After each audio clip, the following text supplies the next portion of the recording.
Namaskar, welcome to NCERT's live phone-in program. This particular session is about economics, yes, and the topic is the story of village Palampur part 2. Part 1 has already been covered, but I'll request ma'am to sum up what has been already done in part 1 in a while. Before that, let me just tell you that this session is for class 9 students, and if you have any questions regarding this topic, you can simply contact us on our email ID, which is ciet.kishoremanch@gmail.com. You can even call us with all your queries. We have 2 toll-free numbers. The numbers are 1800-112199 and 1800-111-265. I hope you have noted down these numbers pretty carefully, and if you have missed these numbers, we'll keep on repeating them for you to call us. And you're watching us live right now on our YouTube channel, which is NCERT Official. In the conversation box too, you can write your queries, your questions for next 45 minutes, and because our expert will be with us talking about the same topic for next 45 minutes. So let's meet our expert. We have with us Professor Ritanjali Dash. Welcome, ma'am. Namaskar. As you mentioned that we have already discussed the first part of the story. Yes, ma'am. That is the story of village Palampur. So in this particular story, we have already discussed about the socio-economic life of people in the village Palampur.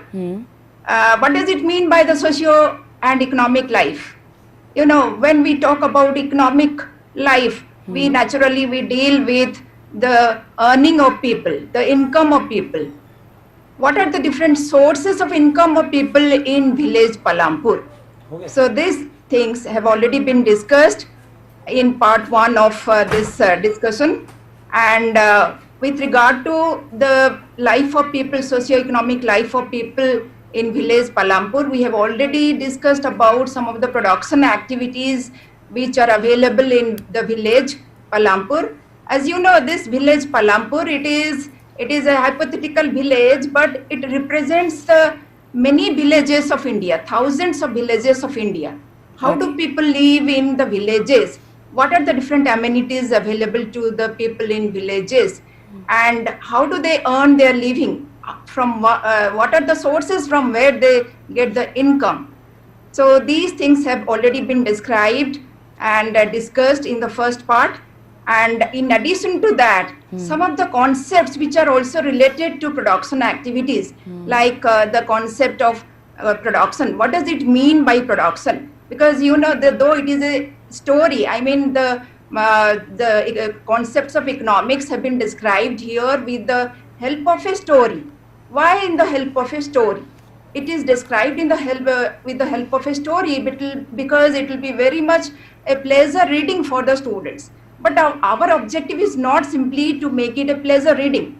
Along with that, we want to give some inputs to the students so that they will be able to conceive it, they will be able to meaningfully analyze things, and they will be able to just find out how are really the people living in the villages in spite of so many constraints which are there in the villages.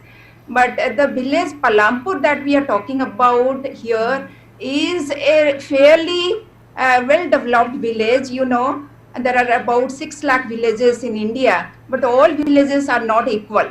In some villages, we'll find that the people, they have a fairly better living standard as compared to some other villages. So because the means of production as well as the different sources of earning are much more in these villages as compared to few other villages of India.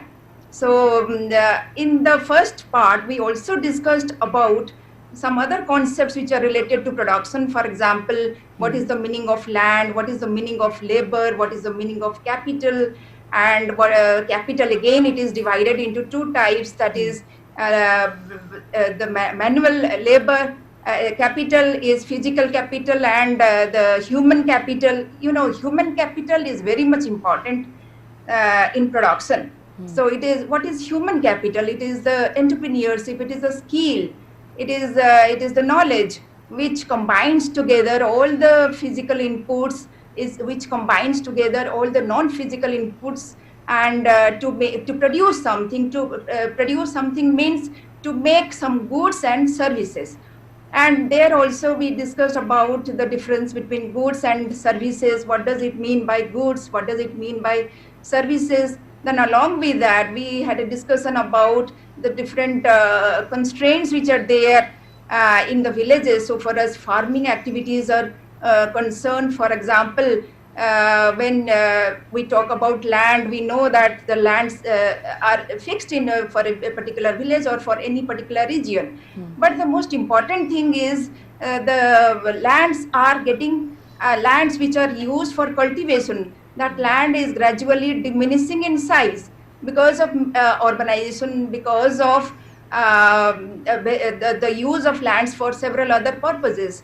For example, when we are trying to connect villages, we are trying to connect a village with the town, we take away a part of the cultivable lands we make use of it for construction. Similarly, the construction of various other public utilities, for the construction of all these public utilities also, sometimes we get compelled to take away a part of the cultivated lands. So in fact, the size of the land is getting diminished over time. So size of the land which is used for cultivation, it is getting diminished over time. So it is not possible on the part of the producers, the farmers, to cultivate more in order to meet the requirement of the growing population. Because growing population means growing demand for food grains. But it is not possible through extensive cultivation. That means, what does it mean by extensive cultivation? That means producing more number of, going for many more number of lands for cultivation. This is not possible. And this is why we have to think of productivity. That is also discussed. Productivity, what does it mean by productivity? That means increasing the yield from a particular size of land. But how to increase productivity? There are several ways to increase productivity. For example, one such example has been given in the book, that is multiple cropping. It is through multiple cropping means production of more than one crop from a particular size of land in a particular season. So as you see in the story, that the farmers there in that particular village, they are able to produce more number of crops. That means around 3 to 4 different types of crops. And how is it possible? Do you think that it is possible without having sufficient? So the village is well connected with the nearby villages and the towns with good all-weather road. Then irrigation is also there. Irrigation, what is the necessity of irrigation? All the areas, all the cultivated areas that we find around us, these are not rain-fed areas. The most of the lands, they depend on monsoon also. So when monsoon is poor, or when monsoon arrival gets late, the people, they have to depend on irrigation. So round the year, some source of water must be there in order to give it to the lands. So that, but irrigation, along with irrigation in that particular village, Palampur, other inputs are also available. So what do you mean by other inputs? The fertilizers, then the seeds, HYV seeds, these are also available. That means in order to increase our production, what we have to do? In order to increase the production, we have to increase our productivity by cultivating the land frequently, or by adopting alternative methods of cultivation like mixed cultivation. There are so many other different types of.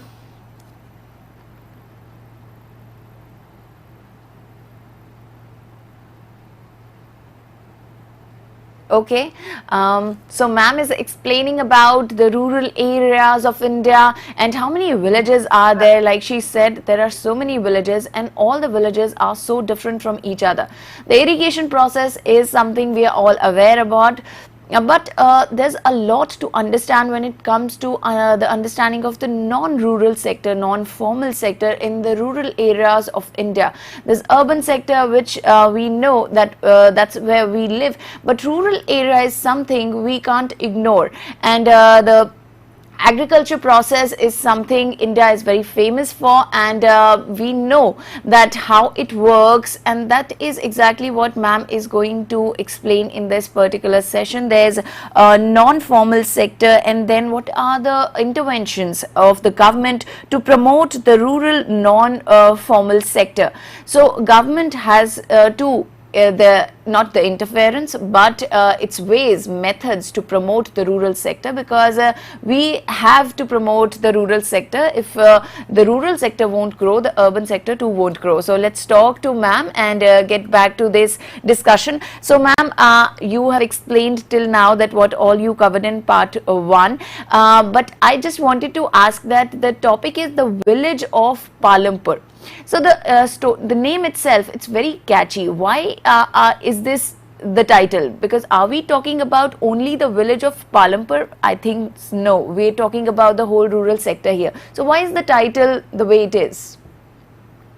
The title, the village Palampur, you know, we are trying in fact to just tell everything to the students, tell about the rural life of people in India to the students in the form of a story, so that it will be a pleasure reading for the students, and at the same time by depicting, by giving different characters.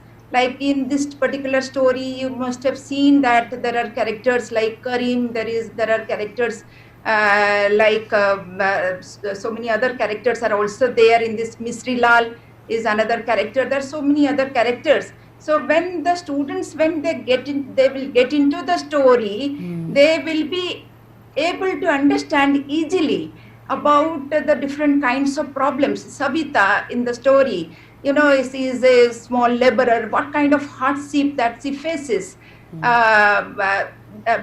because she is a small farm labor. So it will be easier for the students to understand the problems of the rural economy, the village economy. What side was it? Because you know the village economy is the poorest economy of our country. So what sort of problem? Why, in spite of having so much of natural resources, so much of so much of natural resources, so much of land and everything, labor as well, everything, why the people, why they are not able to lead a comfortable life? Why they are not able to earn a sufficient amount of income to lead a good life? So it is a very good technique. We can say it is a very good strategy, depicting things in the form of story. It is a very good strategy to just increase attention of the students towards your topic, and at the same time it is a very good way to just make your study meaningful by increasing the level of understanding of the students towards your topic. I totally agree, ma'am. It is a great way that we're using a story of a particular village to explain economics. That's wonderful. Yes. So let's talk about the non-formal sector here. So what is the role of the non-formal sector if we talk about the rural India? Yeah, let me explain everything to you. It is in fact the non-farm sector. We discussed about the farming sector in our first part, and this is the non-farm sector that we are going to discuss about in this particular session. But prior to that, let me explain things to the students with the help of the same strategy, that is with the help of a story which is depicted in this particular topic, that is the story of village Palampur. Sure, so from that, these stories will come to the meaning of non-farm sector and the different kinds of constraints which are faced by the challenges which are faced by the non-farm sector. what are the government intervention to promote the non-farm sector. We'll come to these different inputs later on, but I'll start first of all with these stories. So now we can go to the first slide, that is the dairy. In that particular chapter, in that particular topic, there is a mention of dairy being a non-farm activity. And here in the second line, people feed their buffaloes on various kinds of grass and the jawar and bajra that grows during the rainy season. So jawar and bajra is used by people for their own feed at the same time as their own food. But at the same time, it is used by people for the feed of the buffaloes. So what do we see here? We see here that there is some kind of linkage is being found between the farming activity and the non-farming activity. Dairy is a non-farming activity, but you see jawar and bajra, which are grown in the fields, these are used for feeding the cattle. Right. So you see that there is a certain kind of linkage. I mean, similarly, there is another mention of a small scale manufacturing in Palampur, Misrilal. So he has purchased a mechanical sugarcane crushing machine. So here we can ask the question to the students. So what is whether sugarcane crushing machine, whether it is a fixed capital or a working capital? So with the help of this story, we can explain the meaning of different concepts to the students. So sugarcane crushing machine, it is a fixed capital because it is very much durable in character. It is a fixed asset and it is going to be there with Misrilal for quite a long time. But in case of working capital, what happens? In case of working capital, these are the capital which are, or the money which are used by the producers in order to bear their day-to-day expenses. So this is a very good, with the help of this particular kind of a case, or with the help of this kind of a study or a story, we can explain also many different concepts. So here Misrilal, he is involved in some kind of non-farm activity. That is, he is crushing the sugarcane. Then he is also a producer because he is converting the sugarcane to jaggery. So he is also involved in some kind of marketing kind of activity. That means he is selling the jaggery in the nearby city. To whom he is selling? He is selling it to the traders at Sapur. So you see, from this particular story, we get to know many things which are related, which are relevant for the students in order to have an idea about the different process of production. So then there is a mention of the shopkeepers of Palampur as well. We find there are different many small general stores are there. So when we get into a village, we see that such small general stores, it is not simply the case of Palampur, but everywhere. You go to any village, you will find such small general stores, and these are sources of livelihood for the people there. I mean, though these small shops, they are very small in size, mostly the family labor, maximum 1 or 2 persons will be found, and it is the family labor which they are using in the shops instead of going for the outside labor. Most of the shops, they do engage their family labor. And some of the big shops, of course, they take the non-farm laborers who are idle in the village, who do not have any work. So they are known as casual laborers, and they always remain in search of work. So this is a very good way to analyze the situation in villages. And you see, there is a computer class center. I mean, it is shown here that earlier the people, they did not have the computer class in the village. Class center was not there in the village. But Karim, he decided to take up a computer class center in the village. Why? Because there is a growing necessity for computer class center. I mean, the children of the village, earlier they were going to the nearby towns for this computer class center. So Karim felt that there is a necessity, there is a need, there is a demand for a computer class center in the village. So he joined this particular kind of activity. So this is also a non-farm activity. So here the different Kisora, he is a farm laborer, but the whatever wages that she earns from this kind of activity is not quite enough. So you see here she takes a loan from the bank, and from there are different sources of availing loans for such non-farm activities, which are clearly mentioned in this particular story of Kisora. So she gets a government loan. She gets a loan from the government, one of the government programs. Of course, I'll tell you about so many different government programs which are being undertaken by the government as well as the non-governmental organizations in villages, and how they are providing credit or loans to people who are in need of credit and loans in order to use such loans, such credit for different kinds of non-farm activities. So these are some of the stories from which we can come to know that these are some of the rural non-farm activities. So from the story of village Palampur, now we can talk about the overall story of the entire country, that is our India. Okay. So what does it mean by rural non-farm sector? The rural non-farm sector, it encompasses all non-agricultural activities. You know, agriculture, it is a scientific process of cultivating crops, growing crops.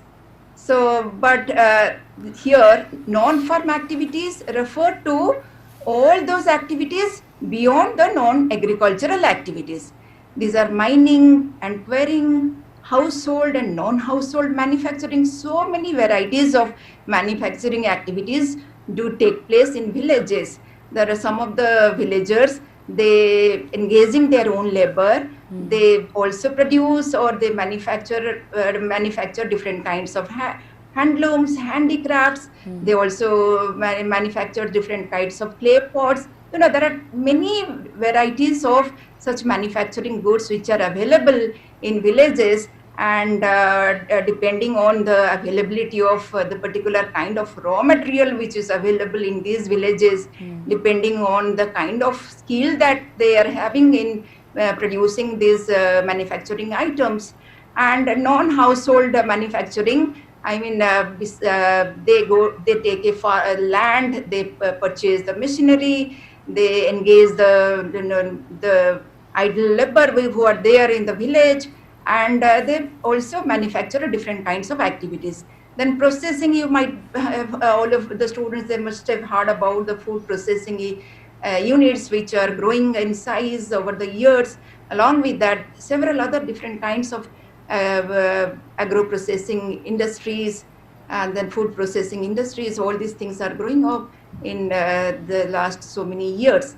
But along with that, we can also make a mention of the other non-farm activities like the wholesale and retail trading, storage, transport, education, health, construction, mining, all these things. Then along with that, there are some self-employment activities also, like handicrafts, bakeries, mechanics, kiosks, hotels, tourism. These are several non-farm activities which are available in the rural areas, in the villages nowadays. But there are much more potential in the villages, and with the help of by garnering all these, by utilizing all these potentials, that means the raw materials which are available in these villages, by taking all these raw materials, by utilizing the potential which is there in the villages, we can also produce many new varieties of goods and services to cater to the needs of not only the villagers, but also to cater to the needs of the entire nation. And we can also cater to the needs of some of the foreign countries of the world who are in need of our goods, our services. And we are, of course, we are doing all these things but many more new areas can also be added to the existing areas. For example, we can think of energy sector, how biogas production and all these things can be a major activity in the villages. And we can also focus on handicrafts and handlooms. You know, when the Britishers were there in India as our rulers at that time, the handicrafts and the handloom industries, they were known as cottage industries. They had a heavy demand in the worldwide. Our products had a very good demand worldwide. But because of the colonial policies of the Britishers, over time, what happened to our cottage industries? They could not thrive over time, and they got perished from the market. So these the old skills can also be rejuvenated in the rural areas once again.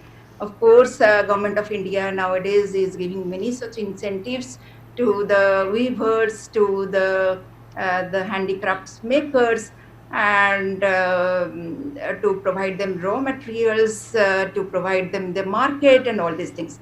So the most important thing that we should think of is why there are so many non-farm activities, as I made a mention of it now, but why there is so much of poverty in the rural areas in India? So from one of the finding of a survey, we see that around 89% of the bottom 20% of poorest people, they live in rural areas.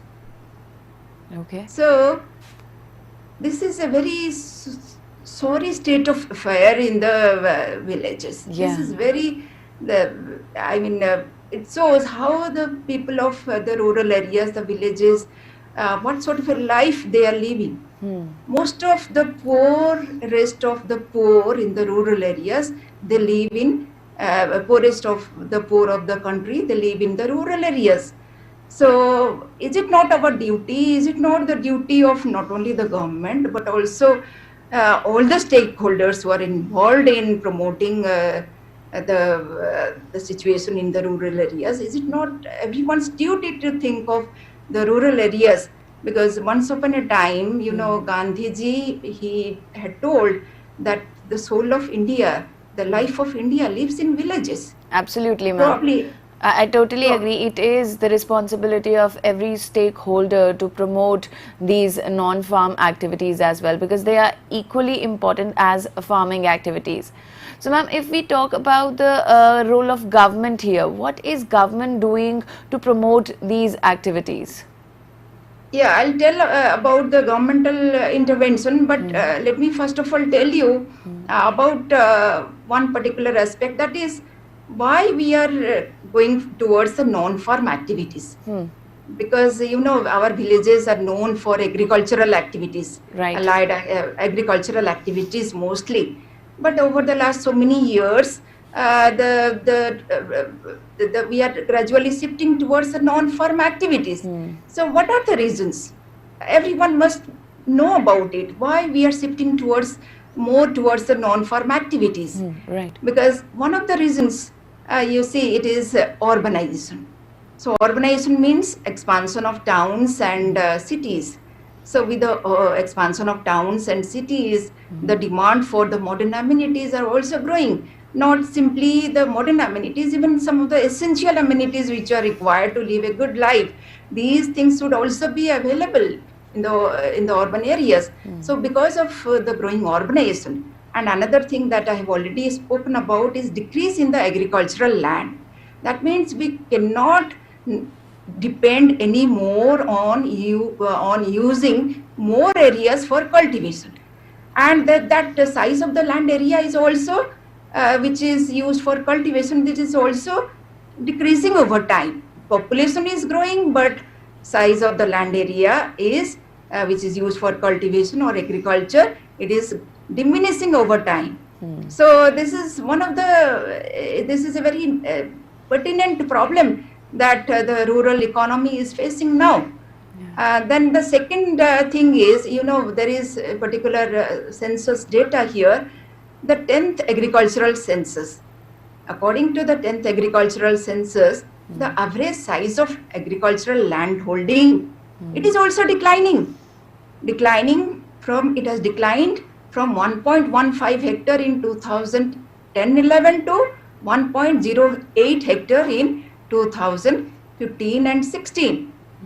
That means the size of agricultural land holding means the size of the land in the hands of a farmer, it is also decreasing. Why it is decreasing?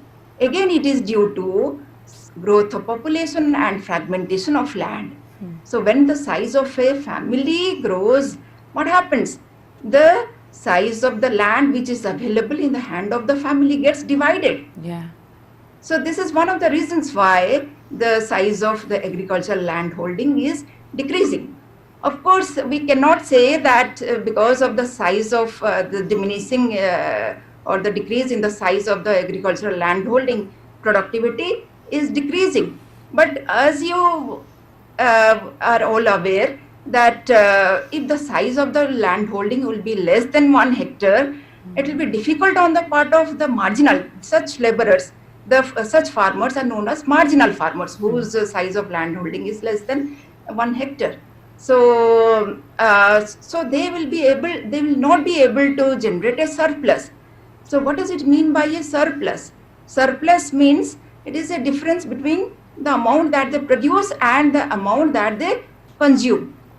So if there will be no such difference between what they produce and what they consume, suppose a particular farmer produces 1 quintal of rice or wheat. So if the family's consumption is more than a quintal of rice or wheat, then what will happen? She will not be able to get any surplus, and she will not be able to get an income out of which she can devote towards purchase of other non-essential items for the family in case the family suffers from some kind of illness. Where is the money? If she wants to provide education to her children, where is the money? So this is a very pertinent issue that has become evident in our farm sector. Okay. So what we have to do now? So agriculture, its absorptive capacity is gradually diminishing. At the same time, the urban industrial sector, it doesn't have the capacity to absorb the growing labor force. That means we have to find out some alternatives, right, where all these people would be absorbed. So the rural non-farm activities are the only source that which we find in order to observe the growing labor force in the rural areas. Similarly, the other non-farm activities can also be found, are also available in the urban areas also, which are giving employment to the growing population. We find many various kinds of services. In fact, the services sector is growing in size over the last so many years. Its contribution to GDP is also rising over time. But the contribution of agriculture and the manufacturing sector is gradually diminishing over time. Yeah. So there are so many reasons behind it. And if non-farm sector would be promoted in the rural areas, then what will happen? The dependence of the rural masses on agriculture as a source of income, it will be diminished, and the overall income of the rural population can be increased because the excess labor or the surplus labor which were not needed in agriculture, but because there was no alternative sources of employment for these many people, they were under compulsion, they used to depend on agriculture. Now this excess population can be diverted towards the non-farm activities. So what will happen now?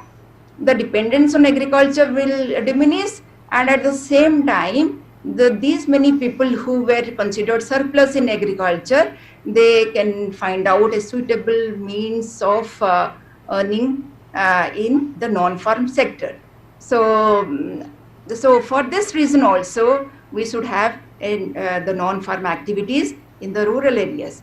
Then you see another advantage of having the non-farm activities in the rural areas is that these non-farm activities they provide forward as well as backward linkage.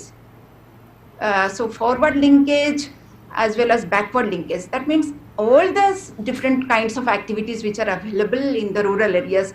It might be the agricultural activities, the non-farm activities, the manufacturing services activities, trading activities, construction activities. They should have linkage with each other.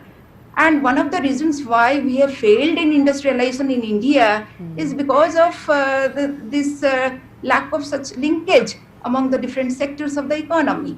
So agriculture, though many industries in India have grown over the years, these industries, they do not have linkage with other sectors.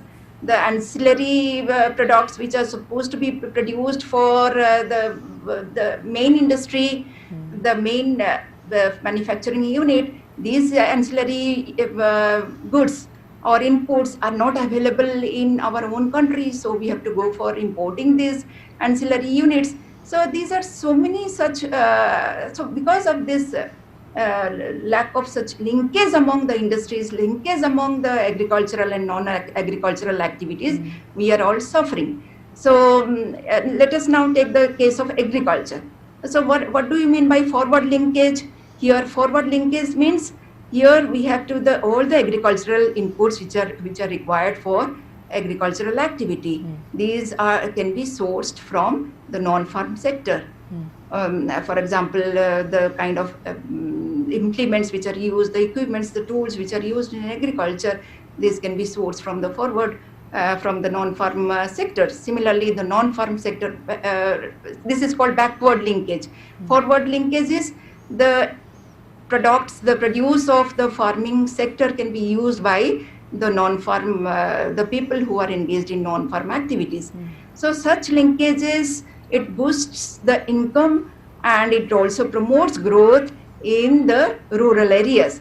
So when we are taking up a policy, it has to be a very coordinated policy, and it has to be which will try to find out some kind of linkage among the different sectors, different kinds of activities, the linkage between the farm activities, the non-farm activities. All these things are essential. Now, what are the other advantages of non-farm activities? You see, the non-farm activities, they supplement and they provide supplement and non-seasonal employment to small and marginal farmers.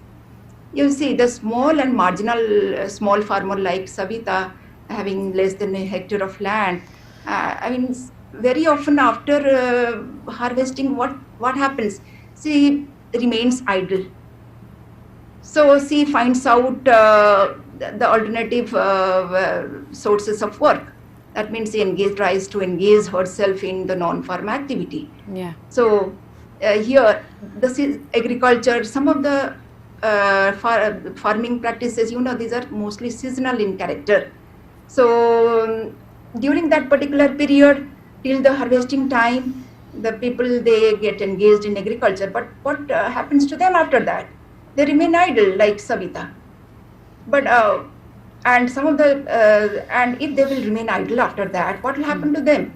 They will be unable to earn money for their family. So these non-farm activities, they are a good alternative to the small and marginal farmers in rural areas. And during such seasonal unemployment kind of situation, they can engage themselves in the non-farm activities, and they will be able to reduce the income inequality. Okay. If the income inequality which is lying between the rural area and the urban area. Though, ma'am, these stories Yes. are making a lot of sense, but we don't have any more time left. So can you wrap up the session by sending a message to our viewers? Okay, so the message to the viewers is that we should not always think that the rural areas, the villages, they are not good enough to stay they are not, these areas are not good enough to stay and to, because the modern amenities are not available. So we have to think of the rural areas as a source of income for everyone. The people who get educated get educated, they always think that rural areas are not quite habitable because the modern amenities are not available over there. So let us migrate to the urban areas. Even many villagers, they do also migrate to rural areas. Sometimes this migration is genuine because they think that, in fact, they do not get the suitable jobs in the rural areas, but some of the skilled laborers, because they do not have the right kind of entrepreneurship with them, they do not have the marketing abilities with them, and very often because of illiteracy, they are unable to know about the different governmental programs. They are unable to do any productive activity in spite of having the knowledge, in spite of having the skill. So sometimes they migrate also Yes, to ma'am. the urban areas. Yeah, So that's a wonderful message through a story, and I'm sure the viewers, our children, parents, teachers, whosoever was watching this program has learned a lot, and that includes me as well. Thank you so much for being with us and for explaining the economics through the medium of a story, the village of Palampur. Thank you, ma'am.